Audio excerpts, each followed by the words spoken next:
Hello दोस्तों, स्वागत है आप सभी का अपने यूट्यूब चैनल जेड4टीएच एक नए वीडियो में। आज के इस वीडियो में जिनको 2026 में मैट्रिक एग्जाम देना है उनके लिए दोस्तों काफ़ी मैथ का इंपॉर्टेंट क्वेश्चन देखने वाले हैं। एक काफ़ी ऐसे क्वेश्चन है ऑब्जेक्टिव का जो आपको 100% आपको चांसेस है कि एग्जाम में आएंगे ही, और ऐसे क्वेश्चन मैं कराता हूँ जो आपको 100% लड़ने के चांसेस होते हैं।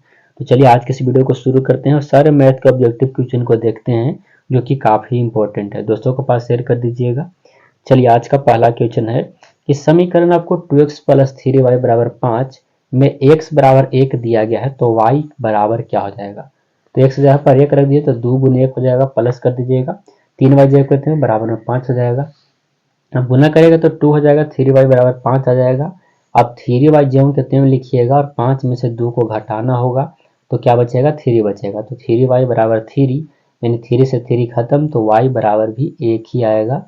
कौन से ऑप्शन, तो ऑप्शन नंबर डी आपका करेक्ट आंसर हो जाएगा। उम्मीद करते हैं वीडियो आपको यह क्वेश्चन समझ में आ गया होगा। चलिए नेक्स्ट बढ़ते हैं। अगला क्वेश्चन, दो समरूप त्रिभुज की भुजाओं का संगत भुजाओं का अनुपात दिया गया है, क्षेत्रफल का अनुपात आपसे पूछा गया है। देखिए भुजा का अनुपात दिया गया है कितना, 4:9 दिया गया। क्षेत्रफल का आपको जब भी अनुपात पूछे अगर ऐसा समरूप त्रिभुज वाला तो इसका वर्ग कर दीजिएगा तो 4 का स्क्वायर 16 और 9 का स्क्वायर 81 हो जाएगा। यहाँ दोस्तों तो 16:81 यानी 16/81 कौन से, तो ऑप्शन नंबर बी में है। आगे बढ़ते हैं। अगला क्वेश्चन देखिएगा, कभी कभी क्षेत्रफल का अनुपात देता है और भुजा का अनुपात पूछता है तो रूट चढ़ा दीजिएगा। समबाहु त्रिभुज, सभी समबाहु त्रिभुज होते हैं तो समरूप होते हैं, ऑप्शन नंबर ए। अगला है क्या, 40 दो समकोण त्रिभुज में उनकी संगत भुजाओं का अनुपात सदैव क्या रहता है, किसने कहा था। ऐसे जो है क्वेश्चन ने 40 है वो थेल्स कहे थे, ऑप्शन नंबर सी। अगला नंबर क्वेश्चन क्या है कि एक समबाहु त्रिभुज एबीसी की भुजा 12 सेंटीमीटर हो तो इसकी ऊंचाई होगी, क्या हो जाएगा, 12 दिया गया है भुजा और √3/2 गुने क्या होता है, भुजा होता है। तो कितना दिया गया है, तो 12 दिया गया है, 6 रूट कितना हो जाएगा, 3 हो जाएगा। tan a का मान कौन हो जाएगा इनमें से, tan a का मान बताना है तो cot 90 माइनस थीटा यानी tan थीटा हो जाता है। ऑप्शन नंबर ए आपका सही उत्तर हो जाएगा। चलिए दोस्तों 7 नंबर क्वेश्चन है कि निम्नलिखित में से किसका जो मान है वो कोष्ट के बराबर होता है। यहाँ पर कोष्ट कैसे हो जाएगा भाई, थीटा होना चाहिए। तो सही उत्तर क्या हो जाएगा, साइन 90 बराबर क्या हो जाएगा, 1 होता है, 0 के बराबर होना चाहिए या परिभाषित यानी cos 90। यहाँ पर भी क्वेश्चन एरर है तो cos 90 होना चाहिए। ऑप्शन नंबर बी आपका राइट आंसर हो जाएगा। साइन स्क्वायर 48 डिग्री और साइन स्क्वायर 72 डिग्री, तो ऐसे क्वेश्चन का आप हमेशा याद तो पता ही है कि ऐसे क्वेश्चन का आंसर कितना आता है, तो 1 आता है। आप लोग इसको एक बार को एक को छोड़िए दूसरा को तोड़ दीजिएगा तो साइन आपको sine square theta plus cos square theta का मान कितना होता है, 1 होता है। तोड़िएगा तो ये कॉस में चेंज हो जाएगा, यानी साइन स्क्वायर को तोड़ दीजिएगा तो साइन स्क्वायर 90 माइनस थीटा कर दीजिएगा और जब तोड़ेंगे तो यह कॉस स्क्वायर 72 जैसे कॉस स्क्वायर 18 डिग्री हो जाएगा और साइन स्क्वायर थीटा और कॉस स्क्वायर थीटा का मान 1 होता ही है। तो इस प्रकार से इसका आंसर क्या हो जाएगा, 1 हो जाएगा। आइए बढ़ते हैं अगला क्वेश्चन की ओर। साइन थीटा बराबर 3/5 हो तो कॉस थीटा का मान बताना है। काफ़ी आसान है, साइन थीटा बराबर 3/5 दिया गया है तो P दिया गया है और H दिया गया है, ठीक है। तो B आपको निकालना होगा, तो B निकालने के लिए H स्क्वायर में से आपको P को घटाना होगा। 25 में से 9 को घटाना होगा तो कितना आएगा, 16 आ जाएगा, यानी 25 घटाइएगा तो 16 आएगा, तो 16 के वर्गमूल 4 होता है। तो इसका सही उत्तर यानी सॉरी बी तो आपको 4 आ गया, आपसे कॉस का पूछा गया है तो B/H होता है, यानी क्या हो जाएगा 4/5। कहीं ऑप्शन में है तो वही आपका सही उत्तर हो जाएगा। दो परिमेय संख्याओं के बीच कितनी परिमेय संख्या हो सकती है, तो दो परिमेय संख्याओं के बीच कितनी परिमेय संख्या हो सकती है, सही उत्तर अनंत हो जाएगा। ऑप्शन नंबर डी आपका राइट आंसर। अगला देखिएगा 3 + √3 और 3 - √3 किस प्रकार की संख्या है, तो इसको हल करिएगा तो यह परिमेय संख्या बन जाएगा। ऑप्शन नंबर ए आपका राइट आंसर, क्योंकि 3 में 3 से गुना करेगा तो 9 और 3 में 3 से गुना करिएगा तो 9 के वर्गमूल 3 यानी 6 आ जाएगा। तो 6 भी प्राकृत संख्या वो परिमेय संख्या है। अगला है कि 3 + 2√5 एक क्या है, तो 3 + 2√5 एक अपरिमेय संख्या है, सभी को पता है। ऑप्शन नंबर ए आपका सही उत्तर। 4x² + 1/7 किस प्रकार का बहुपद है, तो 4x² + 1/7 किस प्रकार का बहुपद है, तो द्विघात है। आप लोग जिसका घात दूर रहता है उसे द्विघात कहते हैं। चलिए अगला क्वेश्चन देखिए, यदि बहुपद p × x = x² + 7x + 10 के शून्य का अल्फा और बीटा हो तो अल्फा × बीटा का मान पूछा गया है। तो अल्फा × बीटा बराबर सूत्र होता है c/a। c के जगह पर 10 हो जाएगा, अब a के जगह पर 1 हो जाएगा, यानी 10/1 कहे तो 10। बताइए कौन से ऑप्शन में नजर आ रहा है आपको 10/1, तो सही उत्तर ऑप्शन नंबर ए। यदि द्विघात बहुपद में x² - 2x + 5 के मूल अल्फा और बीटा हो तो अल्फा प्लस बीटा का मान क्या होता है, तो अल्फा प्लस बीटा का सूत्र होता है क्या, आप लोगों को पता ही है कि -b/a होता है। और माइनस यहाँ दिया गया, माइनस पहले से 2 है तो माइनस माइनस क्या हो जाएगा, प्लस बन जाएगा। आप लोग अच्छे से जानते हैं, इस तरह से आपको, और एक की जगह पर 1 हो जाएगा, माइनस से गुना करेंगे तो प्लस हो जाएगा, यानी 2/1 यानी कितना आएगा 2। कौन सा ऑप्शन में, तो ऑप्शन नंबर बी आपका सही उत्तर। बहुपद 2x + 3 का शून्यक निम्नांकित में कौन होगा, 2x + 3 का शून्यक बराबर 0 कर दीजिए। 2x + 3 बराबर 0, तो 2x बराबर आपको हो जाएगा -3 और x बराबर हो जाएगा आपको -3/2। तो -3/2 कौन से ऑप्शन में नजर आ रहा है, तो ऑप्शन नंबर सी आपका राइट आंसर हो जाएगा। चलिए आगे बढ़ते हैं, अगला क्वेश्चन देखिएगा। √3 cos थीटा बराबर 2, तो थीटा का मान क्या हो जाएगा, तो cosec थीटा बराबर दिया गया है आपको 2/√3 दिया गया है, ठीक है।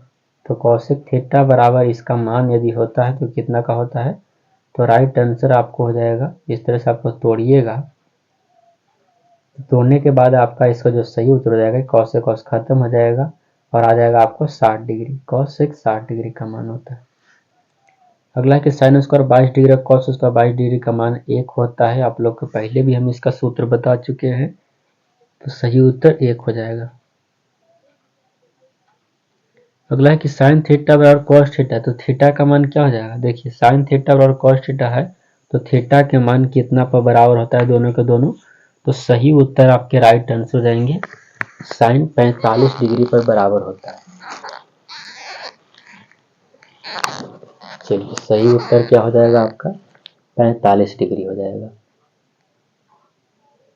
तो 10 एक डिग्री 10 वैसे बटा में करके आप निकाल सकते हैं, तो हो जाएगा आपको 45 डिग्री। अगला प्रश्न है, निम्नलिखित में कौन समांतर श्रेणी में नहीं है, एपी में कौन नहीं है, तो नीचे जो आपको नजर आ रहा है वो एपी में नहीं है और एपी में चेक करने के लिए बताया हुआ है।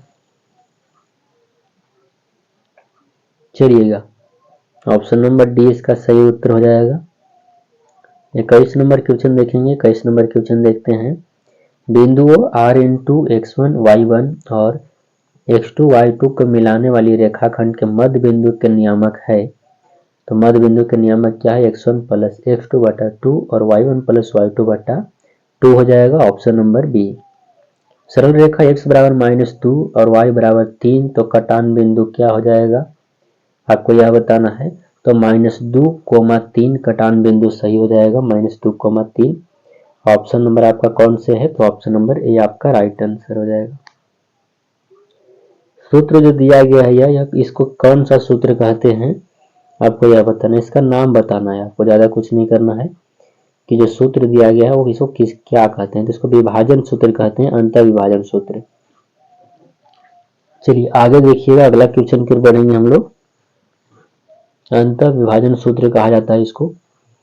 बिंदु P में दिया गया है x, y के मूल बिंदु से दूरी बताना है, तो x² + y² हो जाएगा। ऑप्शन नंबर बी आपका सही उत्तर हो जाएगा। बिंदु इतना और इतना के बीच की दूरी निकालना है, तो बीच की दूरी आप लोग के अच्छे से बताया हुआ है और आता भी होगा कि बीच की दूरी कैसे निकालते हैं, x1 - x2 करके। या y1 माइनस y2 करके निकाल सकते हैं। तो यह कितना हो जाएगा, 9 में से 5 16 हो जाएगा, और ये आपको 16 प्लस 9 के ओवर रूट, तो 16 9 25, 25 के वर्गमूल 5 आ जाएगा। थोड़ा बहुत आपको दिखाई नहीं दे रहा होगा, उसके लिए मैं क्षमा चाहेंगे। उन्नयन कोण एवं अवनमन कोण में क्या संबंध है?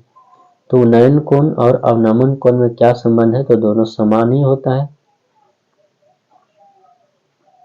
अगला आपको दिया गया है कि इतना इतना इतना में आपको बहुलक बताना है, इनमें बहुलक कौन है? तो सही उत्तर एक 3 देखिएगा कई बार आया, 3 सबसे ज्यादा बार आया है, तो इसका बहुलक क्या हो जाएगा, 3 हो जाएगा। जो सबसे ज्यादा बार आता है बहुलक कहलाता है, आप सभी लोग को पता ही है। प्रथम 6 अभाज्य संख्याओं का माध्य क्या हो जाएगा? प्रथम 6 अभाज्य संख्याओं का माध्य आपसे पूछा गया है, तो 6 अभाज्य संख्या ले लीजिए, 1 2 होता है, 3 होता है, 5 होता है, 7 होता है, 11 होता है और 13 होता है। सभी को जोड़ दीजिए, सबके जोड़ के जो है नहीं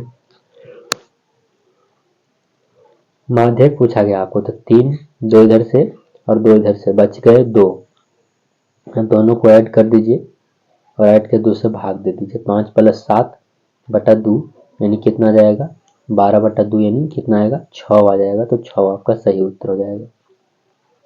द्विघात समीकरण 2x² प्लस 4x प्लस 3 बराबर 0 का विवेचक क्या हो जाएगा दोस्त? यानी विवेचक माने डी होता है, डी बराबर b² माइनस 4ac सूत्र होता है, आप लोग जानते हैं। तो b के जगह पर 4 है, तो 4 के स्क्वायर करिएगा तो 16 आ जाएगा, माइनस 4 गुने a के जगह पर आपको 2 है और c के जगह पर 3 है, तो 6 6 को कितना आ जाएगा, 24 आ जाएगा। 16 माइनस कितना हो जाएगा, 24, घटाइएगा तो कितना बचेगा, राइट आंसर -8 आ जाएगा। ऑप्शन नंबर सी आपका सही जवाब। अगला है कि द्विघात समीकरण x² प्लस 2x माइनस 3 के बराबर 0 के मूलों का योग बताना है। तो योग बराबर क्या होता है, अल्फा प्लस बीटा बराबर माइनस बी बटा ए, ये होता है माइनस बी बटा ए, तो माइनस बी यानी 2 बटा 1, माइनस 2 बटा 1 यानी -2 हो जाएगा। ऑप्शन नंबर आपका क्या हो जाएगा, ये आपका राइट आंसर हो जाएगा। अगला देखते हैं दोस्तों, अगला नंबर प्रश्न को चलेंगे। समांतर श्रेणी इतना और इतना का सार्वंतर बताना है। तो समांतर श्रेणी इतना इतना का सार्वंतर क्या हो जाएगा, यानी -6 में से -10 को घटा दीजिएगा तो कितना जाएगा, शायद 4 लगता है, राइट आंसर तो 4 ही हो जाएगा। यानी आपको अच्छे से आता है घटाने के लिए, डी निकालने के लिए, यानी x2 माइनस x1 होता है या a2 माइनस a1 जो भी आप कह सकते हैं। तो आपको -6 में से आपको घटा लेना है, तो घटा करके कमेंट में बता दीजिए और शेयर कर दीजिएगा वीडियो को।